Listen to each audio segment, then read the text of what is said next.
Hey guys, and welcome back to another episode of Jermaine Morgan TV. In today's episode, I'm going to be talking to you about using triads to build groove and bass lines. So stay tuned.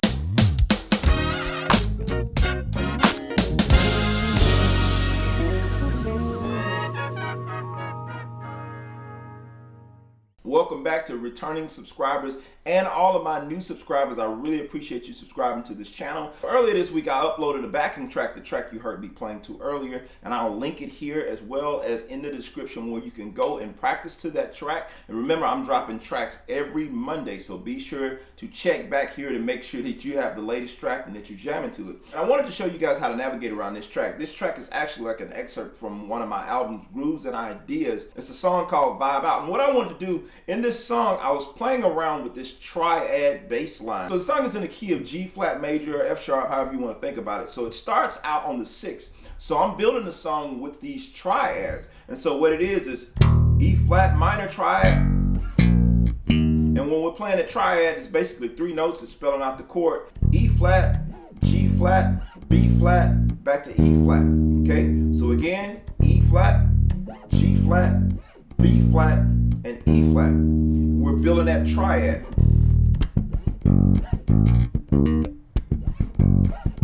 Then we go to the 4 position, which is that B flat, and which is major, so we build a major triad.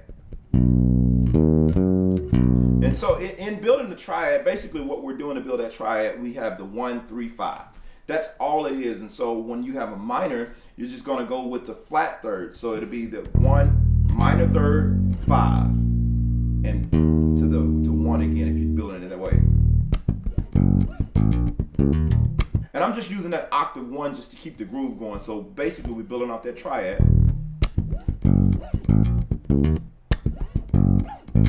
Four,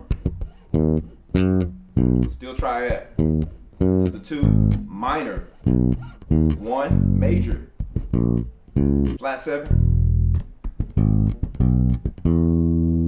Okay, so we got that E, which is major. And so that flat 7, it gets a little tricky, but it's still the same thing. We're just using that major triad over that. Back to the 6, okay?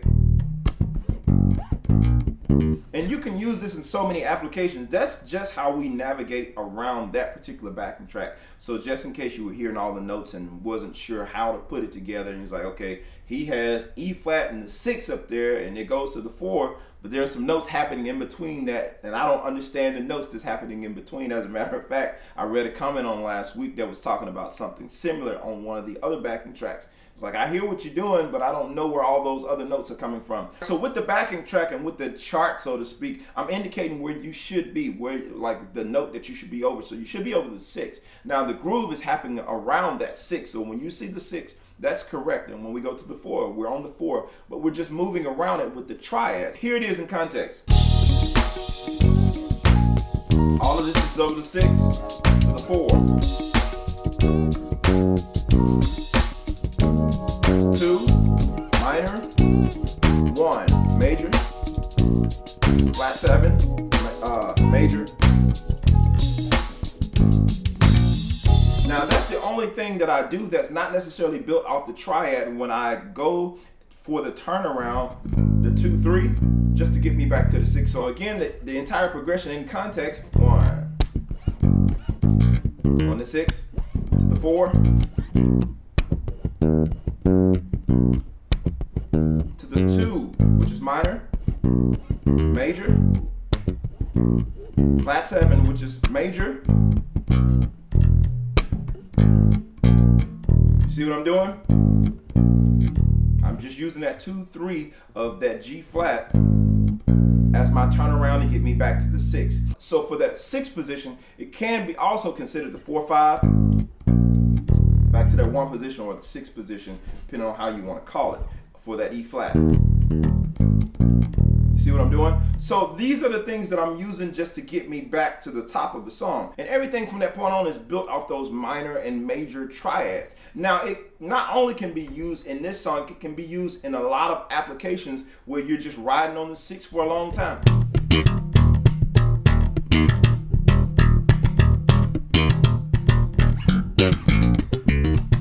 You know what I'm saying? You can get away with doing that kind of stuff. So if you're in a groove that requires you to stay on a progression for a while, you can get away with using that major or minor triad, depending on the application of it. Now, you just have to be aware of what you're on, if it's major or minor, and you can pretty much use this. This is just the application for this song, but that's as simple as it is. If you want to build those triads, we're simply using the 1, 1, 3, 5. But in this case, it's because it's minor, 1, minor 3rd, 5. Remember, when it's minor, flat the 3rd.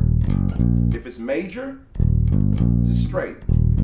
If it's minor, and that's pretty much all to it, guys. I don't want to drag it out here on YouTube because it's pretty much a cut and dry. That's what we're doing with building the major and minor triads. If you have any more questions about that, please be sure to leave them in the comments. Now, if you want to hang around for more of this lesson, I invite you to become part of the monthly membership. I'll put the link in the description where I dig into a few more ideas. You can kind of play around this as well as using the major and minor triads. Just some different things you can kind of add to spice up these type bass lines. But if not, I will see you guys on next week. Be sure to leave a comment. Be sure to like and subscribe if you haven't done that already. And if you're not catching me on Tuesday mornings at 7:30 EST, I'm live every Tuesday morning. Don't miss the lives. I will see you there. And thank you guys so much for watching.